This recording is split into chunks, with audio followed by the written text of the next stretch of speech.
நான் ஏரியா கவுன்சிலராக வரல, ஒரு பொண்ணை பெற்ற அப்பனா வந்திருக்கேன் சார். எனக்கு புரியும் சார் இவர் கஷ்டம் என்னன்னு.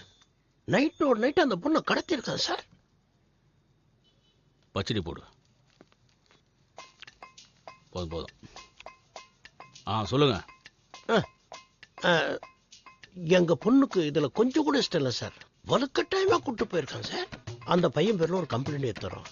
அது என்னன்னு பார்த்து முடிச்சு விட்டுருங்க சார். அப்பா சொல்லாம வீட்டு வாசப்படியை கூட தாண்டாது சார். தங்கமான பொண்ணு சார். வேலை பார்த்துட்டு தானே இருக்கோம்.